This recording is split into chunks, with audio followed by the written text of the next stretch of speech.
स्वागत है आपका हिंदी ज्ञानधारा चैनल पर। चलिए दोस्तों, आज हम छायावाद के महत्वपूर्ण कवि सुमित्रानंदन पंत करते हैं। और पीछे की वीडियो में हमने किए थे छायावाद के महादेव वर्मा और जयशंकर प्रसाद, हमने पूरे डिटेल से कर लिए हैं। और आज हम करेंगे सुमित्रानंदन पंत, क्योंकि ये तीनों चारों कवि हैं छायावाद के। वे चारों वृत्ति के अंदर पंत हैं, जयशंकर प्रसाद हैं और महादेव वर्मा हैं। ये सारे हैं इंपॉर्टेंट कवि हैं छायावाद के। और ये तीनों कवि तो वृत्ति के अंदर आते हैं, तो हमारे ये चारों कवि ही हमारे सिलेबस के अंदर लगे हुए हैं। तो आज हम करते हैं सुमित्रानंदन पंत। छायावाद की वृत्ति में प्रसाद निराला के साथ पंत की गणना भी की जाती है। वृत्ति के अंदर तीनों कवि आते हैं, जयशंकर प्रसाद, निराला और पंत आते हैं। और इनके साथ ये पंत भी आते हैं। तो इनका जन्म देख लेते हैं। इनका जन्म है वो कुसानी नाम के गांव में 20 मई 1900 को हुआ था। इनका जन्म भी हमें याद रखना है, कब हुआ था कि 1900 ईस्वी में हुआ था। ये प्रकृति चित्रण के लिए प्रसिद्ध हैं। प्रकृति के सुकुमार कवि कहे जाते हैं। ये तो सबको ही पता होता है कि ये प्रकृति के सुकुमार कवि हैं। पंत जी की प्रथम रचना गिरजे की घंटा है। वो प्रथम रचना कौन सी है इनकी? गिरजे की घंटा है। गिरजे का घंटा है वो कब प्रकाशित हुई थी? 1916 में। इनका पहला काव्य संग्रह है वो वीणा है 1927 के अंदर। पहला काव्य संग्रह पूछा जाता है। इनके पहली कविता तो है गिरजे का घंटा और पहला काव्य संग्रह है 1927 में वीणा है। इनकी रचना युगांत है वो छायावाद युग के अंत की घोषणा है। इनकी युगांत जो रचना है वो छायावाद के युग के अंत की घोषणा करती है। इनके काव्य को आलोचकों ने निम्नलिखित चरणों में बांटा है। इनकी कविता बहुत सारी है, तो इन्होंने 4 चरणों में बांट दिए हैं, क्योंकि अलग अलग युग के अंतर्गत उनके आभास दिया है। तो इन्होंने अलग अलग इनके अंदर बांट दिया है। पहला है छायावादी काव्य, दूसरा है प्रगतिवादी काव्य, तीसरा है अंतश्चेतना जो कि अरविंद दर्शन का प्रभाव भी इस पे कहा जाता है। चौथा है नववादी मानवतावादी काव्य। तो ये सारे हमारे जितने विवाद हैं छायावादी काव्य, प्रगतिवादी काव्य हैं, इनके अंतर्गत इनकी रचनाएं आती हैं। आगे देखते हैं। छायावादी काव्य के अंदर है वो पंत जी की कौन सी रचनाएं आती हैं। और क्वेश्चन भी बनते हैं कि छायावादी काव्य के अंदर पंत जी की कौन सी रचनाएं आती है और इनमें से कौन सी नहीं आती है। तो सारे चारों वाद के अंतर्गत इनकी अलग अलग रचनाएं हमें पढ़नी पड़ेगी। तो हम पहले देखते हैं छायावाद काव्य के अंतर्गत पंत के काव्य रचनाएं। तो सबसे पहले है इनकी उच्छ्वास है 1920 की, ग्रंथि है 1920 की, वीणा है 1927 जो कि पहला काव्य संग्रह है पंत का।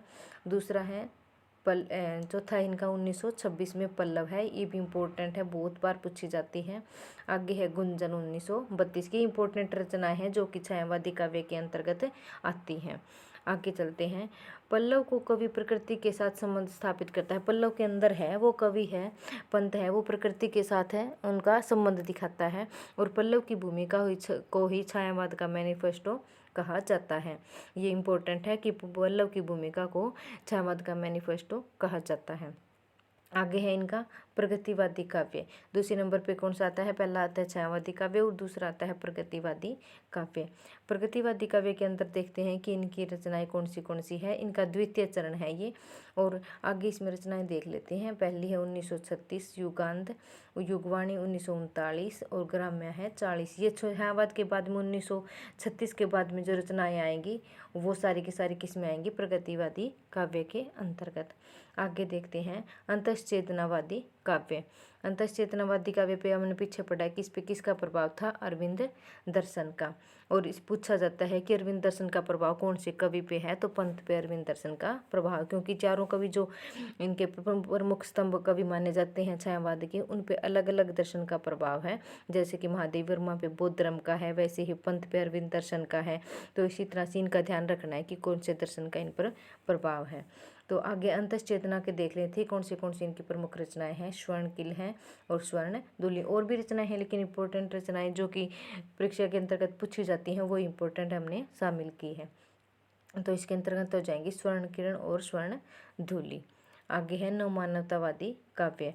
इनका चौथा चरण मानवतावादी काव्य है, नवमानवतावादी काव्य है। और इसके अंतर्गत हमारा है पहला काव्य रचना है उत्तरा है 1949 की। कला और बूढ़ा चांद इम्पोर्टेंट है, बहुत ज़्यादा इम्पोर्टेंट, बहुत बार अनुक्रम में भी पूछी जाती है और वैसे भी पूछ ली जाती है कि इस पे साहित्य अकादमी कब मिला हुआ है और किसकी रचना है, बहुत बार रिपीट होती है, तो ध्यान में रखना है। कला और बूढ़ा चांद कब की है? 1959 की। आगे है अतिमा है 1955 की। लोकायतन है, बहुत इंपॉर्टेंट है ये भी, इस पे सोवियत लैंड पुरस्कार मिला है पंत जी को, तो 1964 की है ये। चितंबरा के लिए वर्ष 1900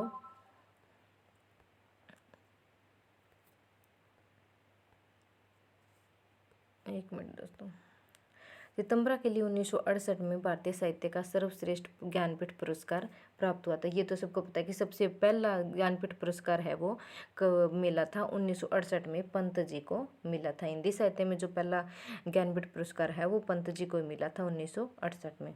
आगे है जो हमारे पाठ्यक्रम के अंतर्गत लगी हुई है, यूजीसी नेट हिंदी पाठ्यक्रम के अंतर्गत लगी हुई है, तो कौन सी है? क्योंकि यही हमारी इंपॉर्टेंट होती है, जो हमारे सिलेबस के अंदर लगी हुई है वो हमें बहुत से ध्यान से और पूरी डिटेल से पढ़नी होती है, सबका भावार्थ, सबका सारांश। तो हमारे देख लेते हैं पहले कौन सी है। परिवर्तन है, प्रथम रश्मि है और द्रुत दरो जरो जगत के जीर्ण पत्र, ये तीनों कविताएं हमारे पाठ्यक्रम के अंतर्गत लगी हुई है। तो पहले देख लेते हैं परिवर्तन कविता का सारांश देख लेते हैं, क्योंकि अभी परीक्षा का पैटर्न ऐसा है कि सबसे पहले ये देखते हैं, सबसे पहले यही पूछते हैं कि परिवर्तन जो कविता इनकी लगी हुई है उनका सारांश क्या है और इसके अंतर्गत क्या कवि ने उसका भावार्थ प्रकट किया है। तो हमें इसका सारांश देखना बहुत ज़्यादा ज़रूरी है। इसमें देख लेते हैं, कवि ने परिवर्तन को अत्यंत निष्ठुर बताया है। क्या है कि परिवर्तन, जो कि परिवर्तन हमारे जगत के अंतर्गत दौरान आते हैं परिवर्तन, उसको क्या बताया? अत्यंत निष्ठुर बताया, क्योंकि वो परिवर्तन है वो किसी पर दया नहीं करते हैं, ना ही किसी की गरीब स्थिति या फिर किसी की स्थिति को देखकर परिवर्तन नहीं होते हैं। आगे है, परिवर्तन कविता में पंत ने केवल दुखवाद से ही सृष्टि के स्वरूप को नहीं देखा, परंतु उसमें सुंदर सुख की स्थिति का भी अनुभव किया है। चाहे वो कैसा भी परिवर्तन हो, चाहे सुखी परिवर्तन या दुखी परिवर्तन, पवित्र पंत ने उनकी दृष्टि स्थिति को देखते हुए परिवर्तन का जिक्र नहीं किया है, लेकिन दोनों का उन्होंने सुख की स्थिति का और दुख की स्थिति दोनों के स्वरूप को शामिल किया है। इस कविता में कवि ने भावों की प्रबलता ने करके विचारों की व्यवस्था प्रदान की है। इसके अंतर्गत कवि पंत ने है जो परिवर्तन कविता के अंतर्गत सारे जगत के अंदर जितने भी परिवर्तन होते हैं उनको ध्यान में रखते हुए और यही कहा है कि परिवर्तन है वो पल पल में परिवर्तन होता रहता है। आगे है दूसरी कविता है इनकी प्रथम रश्मि कविता का सारांश। आगे लगी हुई परिवर्तन है वो किस में है? प्रथम रश्मि है।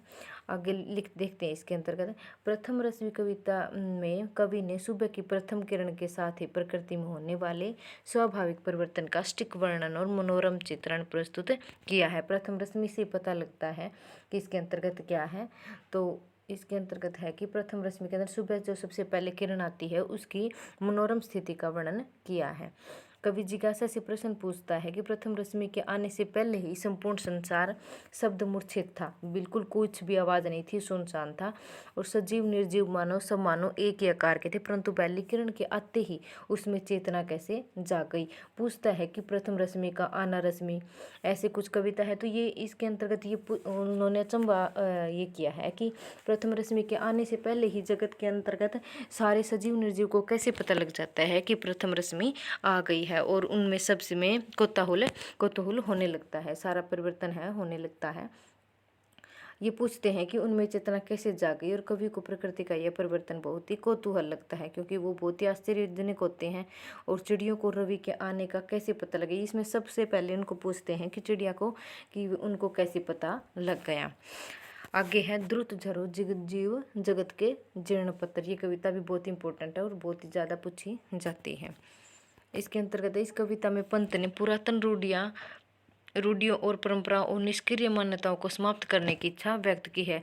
जो हम पंत ने इसके अंतर्गत है वो हमारी पुरातन रूढ़ियाँ हैं, जो पीछे चली आ रही परंपराएं हैं, उनको गलत मानते हुए, निष्क्रिय मानते हुए उनको समाप्त करने की इच्छा व्यक्त की है। उनका मानना है कि जिस वस्तु की उपयोगिता न हो उसका नष्ट हो जाना ही स्वाभाविक है। पंत जी हमेशा से ही परिवर्तन के पक्षधर रहे हैं। सुख के बाद में दुख और दुख के बाद में ही सुख है, ये परिवर्तन कविता में भी इन्होंने प्रकट किया है। और इसमें भी यही कहा है कि जो हमारे पीछे चली आ रही पुरातन रूढ़ियाँ हैं, उनका अगर हमें प्रयोग नहीं है तो उनको नष्ट कर देना चाहिए या फिर उनको छोड़कर नई परंपरा को अपनाना चाहिए। तो वे पुरातन रूढ़ि में बदलाव लाना भी जरूरी समझते हैं। आगे हैं सुमित्रानंद पंत की प्रमुख पंक्तियाँ, क्योंकि पंक्तियाँ भी पूछी जाती हैं तो ये मैंने कुछ एक शामिल की है इम्पोर्टेंट है, जो पीछे पेपर के अंदर आई हुई है। तो इसमें है, पहली है, योगी होगा पहला कवि, आह से उपजा होगा गान। ये भी बहुत इंपॉर्टेंट है और पूछी गई है। छोड़ द्रुमों की मृदु मृदु छाया, तोड़ प्रकृति से भी माया। द्रुत झरो जगत के जीर्ण पत्थर, तुम्हारे छूने में था प्राण, संग में पावन गंगा स्नान। अरुण अरुण की पल्लव प्रातः, मोतियों साहिल तामे तामे हास। सुंदर है विहग सुमन सुंदर, मानव तुम सबसे सुंदरतम। इम्पोर्टेंट है, ये भी बहुत बार पूछी जाती है। इस धारा का शाही जग का क्रम, यह परिवर्तन कविता से है और पूछी गई है। तो दोस्तों ये थी हमारी सुमित्रानंद पंत का पूरा जीवन परिचय और कुछ पंक्तियाँ शामिल की थी, और उनके सारी जितने भी कविताएँ हैं जो हमारे नेट के सिलेबस के अंतर्गत लगी हुई हैं, उनका भावार्थ था। तो अब यही क्वेश्चन हमारे के बार पेपर के अंदर पूछे गए हैं, तो इनको ध्यान से देखना एक बार ज़रूरी है। थैंक यू दोस्तों। अगर हमारी वीडियो आपको पसंद आ रही हो तो लाइक, सब्सक्राइब और कमेंट ज़रूर करें और हमारे चैनल को ज़्यादा से ज़्यादा शेयर करें। Thank you.